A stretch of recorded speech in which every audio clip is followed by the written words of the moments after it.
So, my name is Jerry Schaefer. I am the director of the Eastern Rim Funny Book and Vintage Con and NerdCon as well. I'm also an English teacher in the area, thus my love for comics and writing and all this stuff.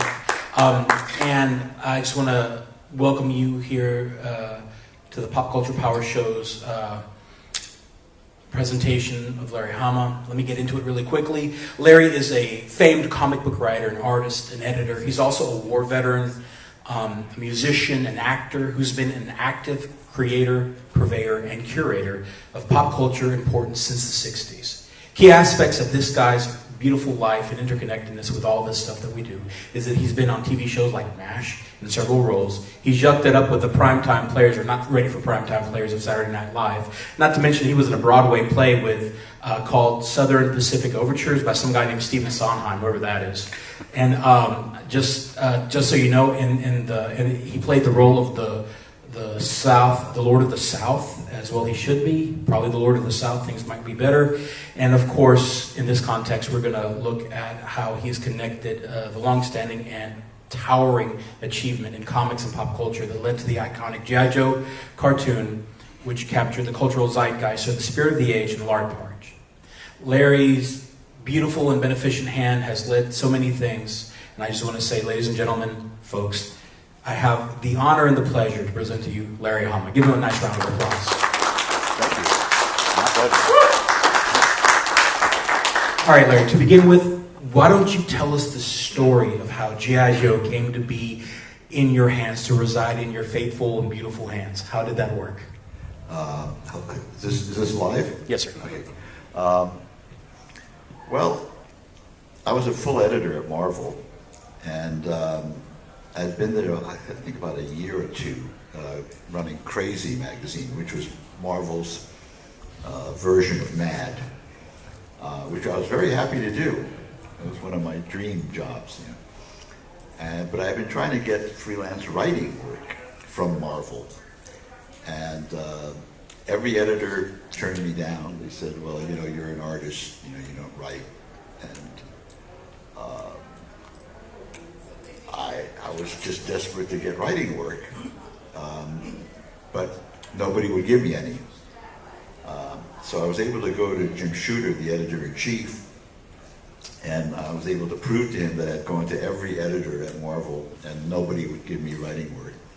So I was the only writer there with dispensation as a full-time employee of Marvel to write for other companies. Oh, wow. So I was writing stuff for Louise, well, her name was Louise Jones at the time, but now she's Louise Simonson, who was an editor at Warren Publications. And I was writing a samurai strip for her for Eerie magazine.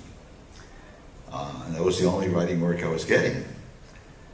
And then Hasbro went to Marvel and said, well, we want to have a G.I. Joe comic to go with our new toy line. And, you know, at the time, toy license comics were the lowest rung on the ladder. They paid the least because the licensing fee came off the top of the page rate. So no A-list or B-list, you know, talent wanted to work on the toy license books because you got less money. It was like, you know, why spit in your own wallet? And so Jim Shooter asked every contract writer, they wanted to write the book, and everyone turned it down. Then he asked all the freelance, non-contract writers, and they all turned it down. And then he started going to every editorial office on editorial row. He asked the editor, the assistant editor, and the kid who went out to coffee, they wanted to write this book. And they all turned it down. And my office was the last office in the row. So I was the last person he got to, and he asked me, and I said, yes. Anything to get my foot in the door, you know. People ask me all the time, how do you get a job writing comics? And I say, don't ask me.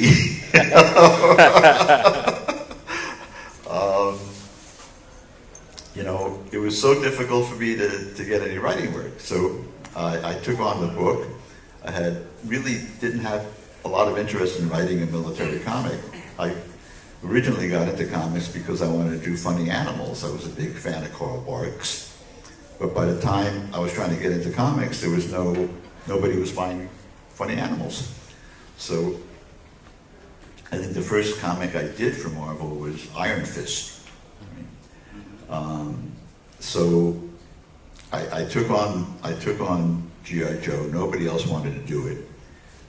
I was getting paid the lowest rate in the company. And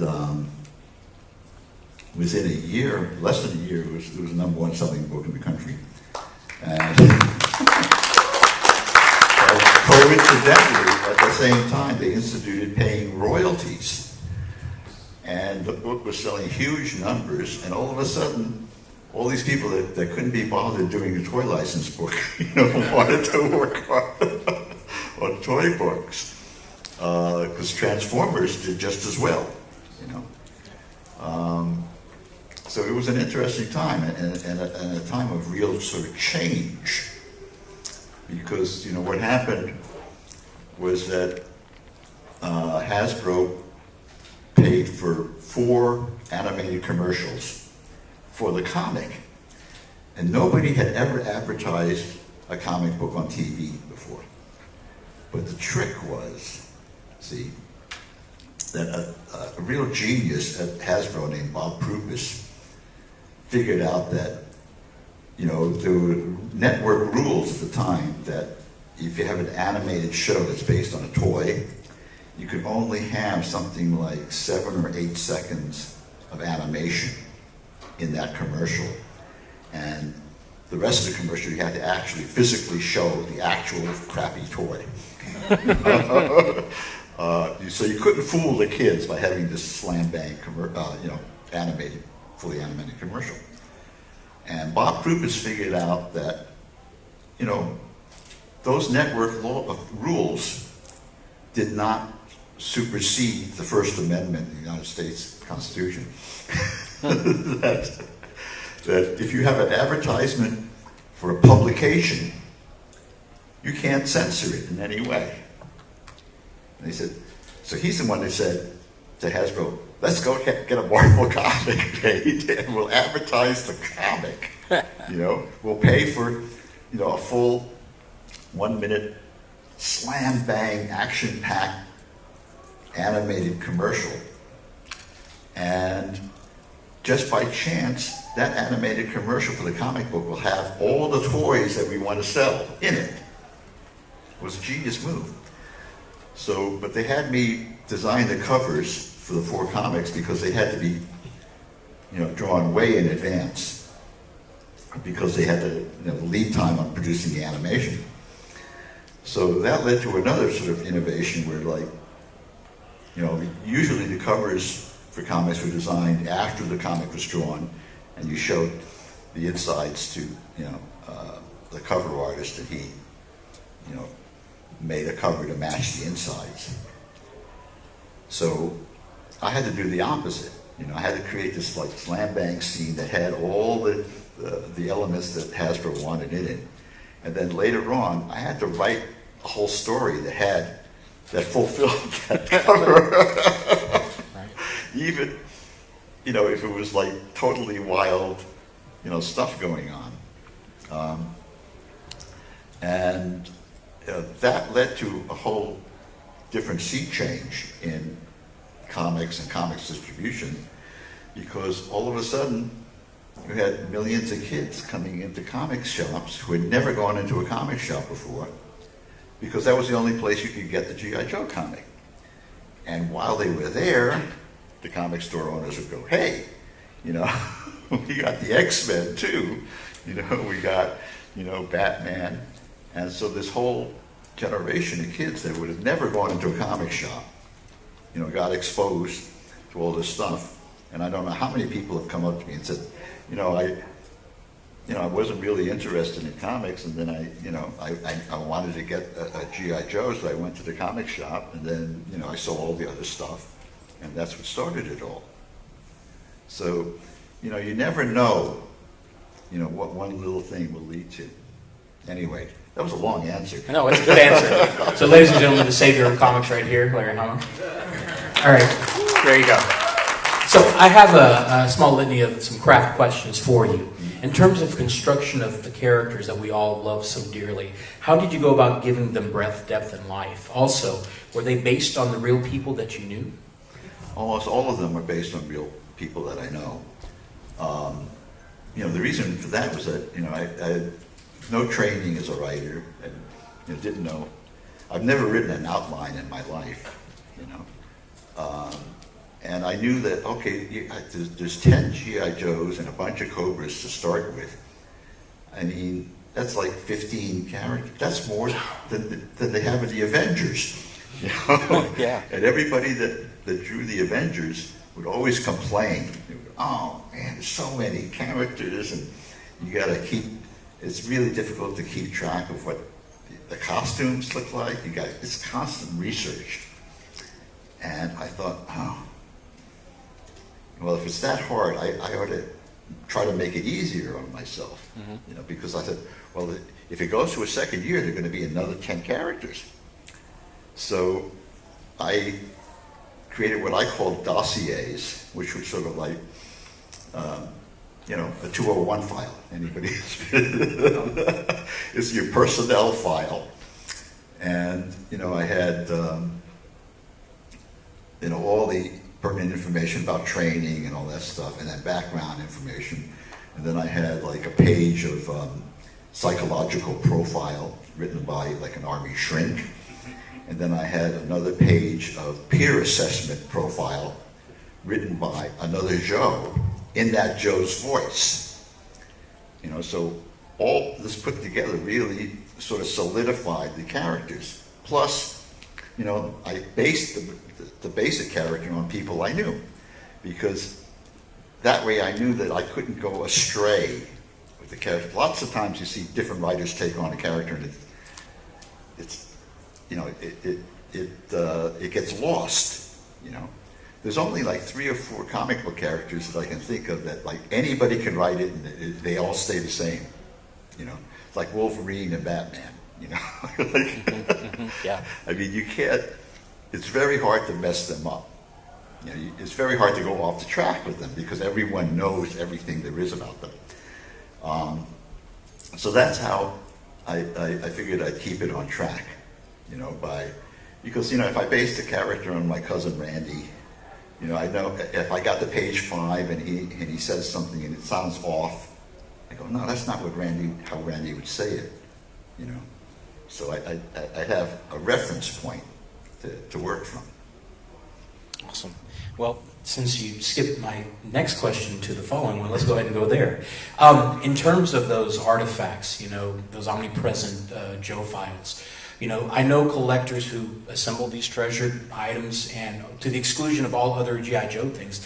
Did it surprise you to find out that these dossiers, the things on the back of the packaging, were so important to the collectors, and so many people just, raved and craved them for so long? Well, it was a total surprise, because I originally did them just as reference for myself. Sure. But one day I was working on them, and Kirk Bazikian from Hasbro was visiting the Marvel offices, and he saw them on my desk, and he said, wow, we should put these on the back of the package. That's awesome. So, and it was Kirk's job to take, because mine were like 2 to 3 pages long, and he would boil them down to 2 paragraphs and, and all the training info. And that was the first time that was done. So, and since then, it's become a standard. You can't, put out an action figure without a file card on the back, because people expect it.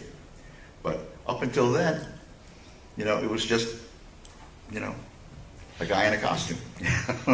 Well, on that note, I have a side question for you very quickly, something I've been wondering my whole life. There was a character named Tormod Skoog, aka Tripwire. Where the hell did that name come from? Seriously, I've been wondering it since I was like 9 years old or 10 years old. He's a real person. Tormod Skoog was a Swedish plastic surgeon of of world renown. Oh, wow. And I was in a band at the time called the Chaotix, and our lead singer and harmonica player was a guy named Brick Mason, who was also S. Night Shyamalan's second unit director and storyboard artist. Wow. He storyboarded Sixth Sense. Oh, wow. And all that stuff. And for some reason, he was a fan of Tormod Skoog. Just because he thought the name was really great. So, I just lifted it off of him. That's awesome. All right, back to the craft questions. In terms of how you develop a narrative, I've been told you use what's called, in teaching, what's called the discovery method, or where you create as you go, discovering the plot along the way. What led you to this methodology, and have you ever pre-plotted arcs instead? No. I mean, I tried to do it once, and it was terrible, I basically, I write the first page, and then I don't know what's on page 3 until I get to page 2, basically. I figure if I can surprise myself, I can surprise the reader. So many times I read read comics, books, or anything, and by the 3rd page or by the first 15 minutes, I know how it's going to end. It's all telegraphed. Right. Because it's very difficult to keep yourself from telegraphing stuff, because, especially, because what happens is that you write an outline, you got a beginning, a middle, and an end, and then what you're doing is you're working towards that end, so you're like manipulating all the characters to get to that end. And sometimes, you get to the middle, and you realize, this character is acting out of character in order to get to this solution. Right. And there's no way to fix that. Gotcha. Whereas, I've, working completely that way, come up with the best stuff. In issue 21, the silent issue, halfway through the story, both the characters tear their sleeves, so that the right sleeves are torn. I thought, well, what can I do with that? So I thought, what if I gave them the same tattoo? And I had no idea why they had the same tattoo, and I had no idea what the tattoo symbolized. So I had to come up with a symbol. So I remember that when I did Iron Fist, I created a character who was like the mentor to Iron Fist, and Lei Kung the Thunderer, I think his name was. And he had a breastplate with an I Ching hexagram on it. And I thought, that's a cool symbol. I'll just find another hexagram and use that. And that's what I did. But the thing was, when I did Lei Kung the Thunderer, I chose a real hexagram that was like complicated, that I could never remember what the line sequence was. So for the Arashikage symbol, I did it straight, alternating, broken, and solid lines, with the broken line on top. And that's how I came up with it. Awesome. So all good protagonists must have equally suited antagonists for there to be any semblance of a satisfying conflict in a narrative. On that note, where did the idea of Cobra come from, and what hand did you have in developing it? Well, when Hasbro came to us, they didn't have any bad guys. They just had G.I. Joes, And I remember at one of the first meetings, there was all these Hasbro people and about 6 or 7 of us from Marvel, including, Jim Shooter and R.G. Goodwin and Nelson Yamtov, who was the licensing guy at Marvel. And we also, well, wait a second, who are the bad guys? And Hasbro said, well, we don't have any bad guys. And I said, well, what are the Joes going to do? Just march?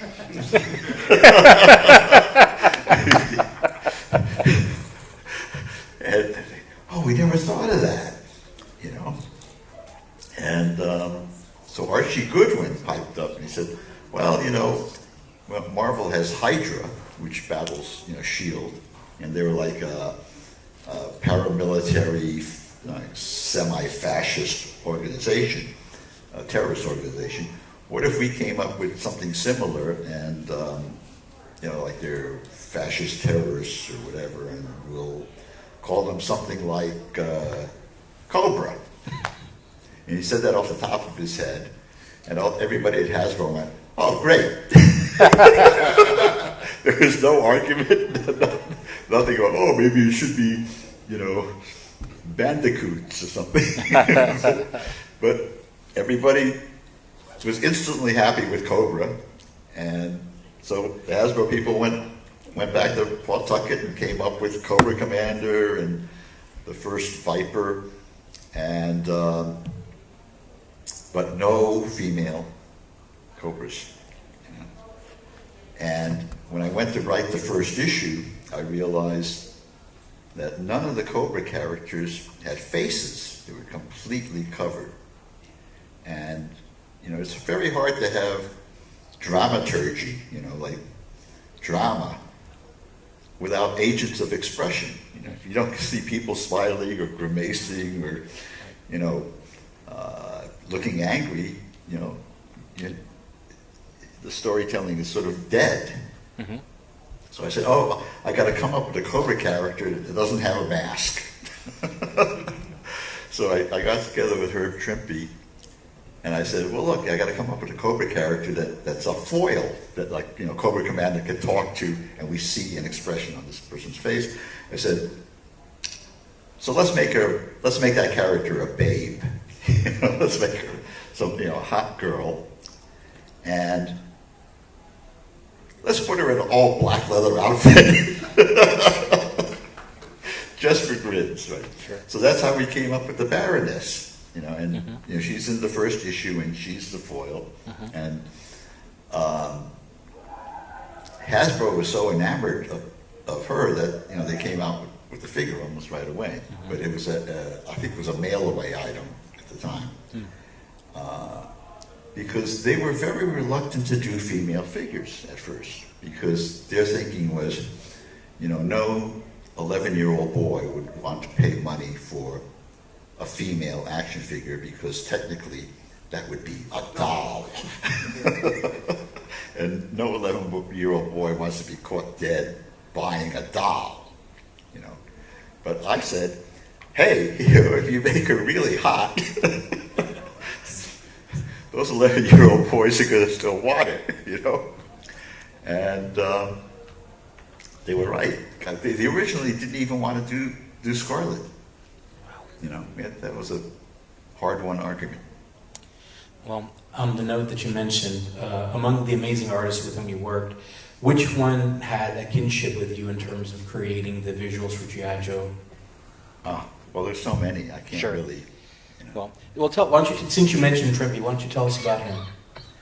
Well, the thing about her, I've known Trimpe a long time, and he was really cool. He had a motorcycle and a biplane. Wow. He would ride the motorcycle to where he kept the biplane, and then fly around for a couple hours, go home, bring it back, go home, and draw more comics.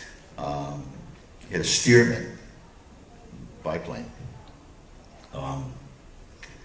And it was great fun to go visit him, because you go up in the plane,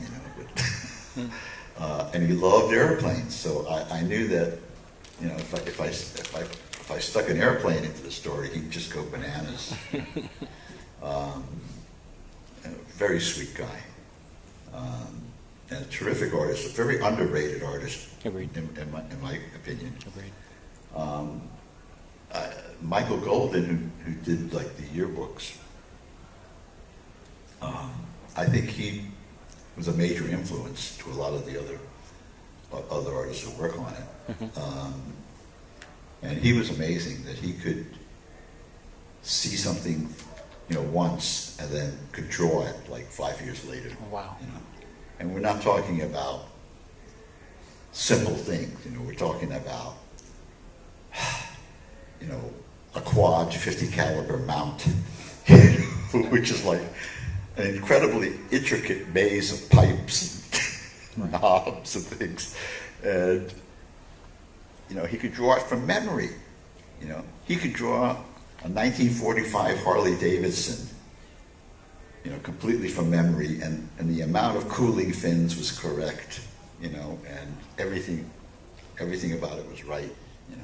Well, I will say this, that Golden's, all those things, absolutely, but he could draw a chain link fence like nobody's business. It was so amazing. I mean, I'm literally looking at the bends in the metal and the little notches that would come naturally. I'm just, yeah, absolutely. Yeah, most people would just draw a crosshatch, you know, and he would actually draw the chain link fence.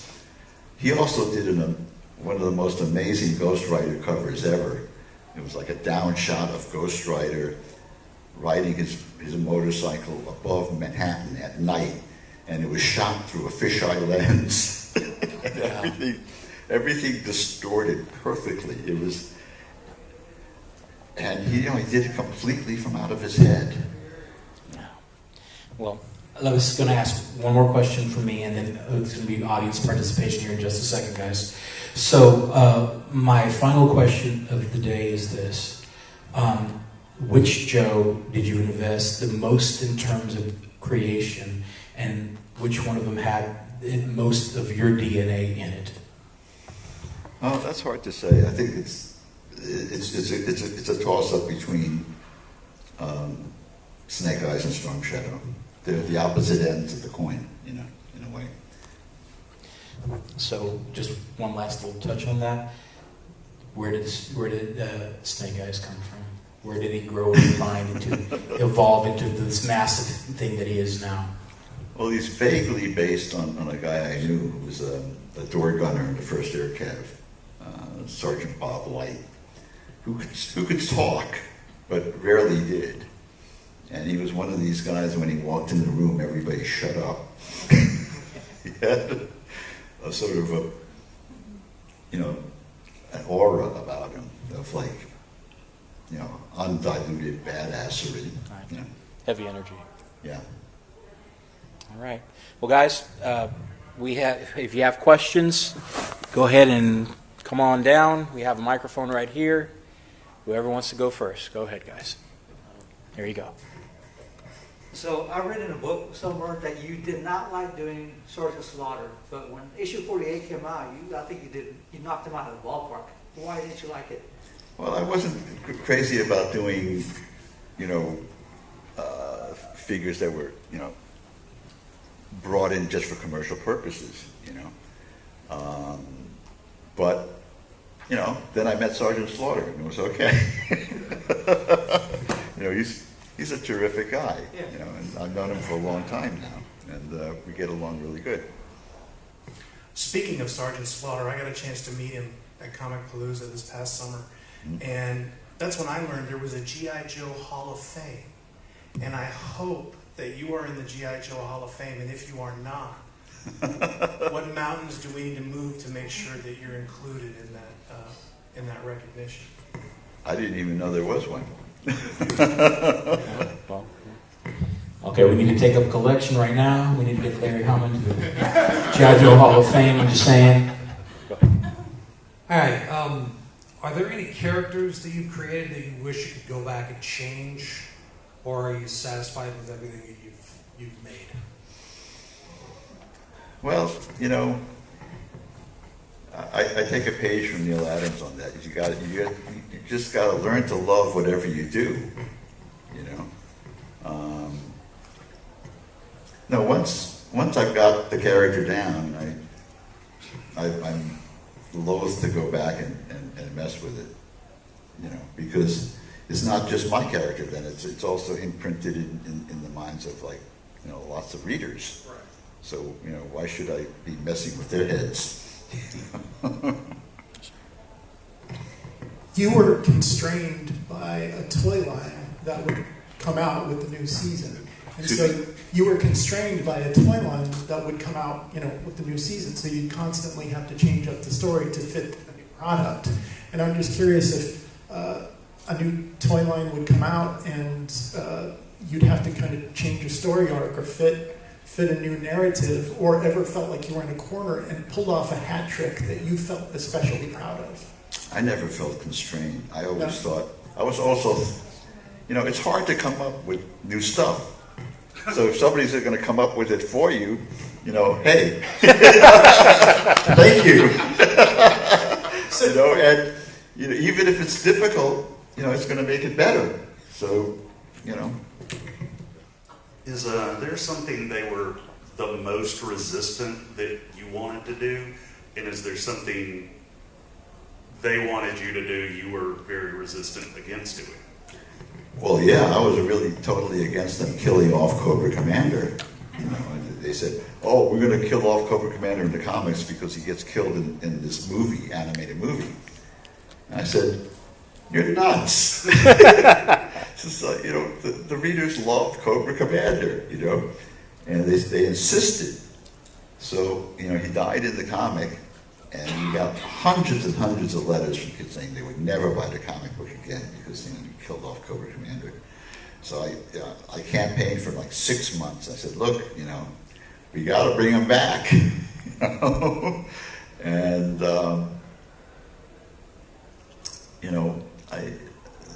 a bunch of times I've quit over some of those decisions, but they always hired me back.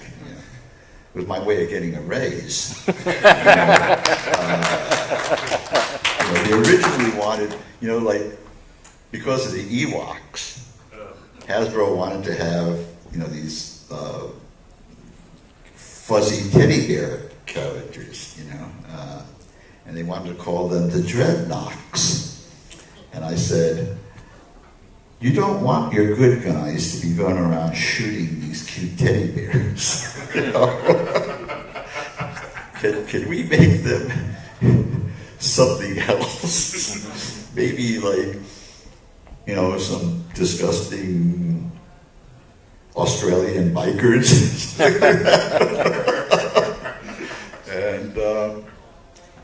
And we went with that. And then we got some unexpected free publicity because, I made these bad guy bikers.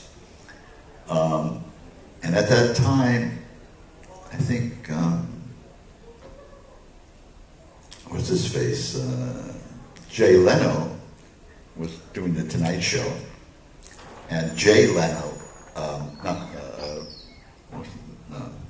think it was Jay Leno going on Dave Letterman's show. Letterman's had a show, and Jay Leno would be a frequent guest. So one night I'm watching David Letterman, and Jay Leno comes on, and he's got all the Dreadnoks, carded figures. And he does this whole routine about how he's offended by,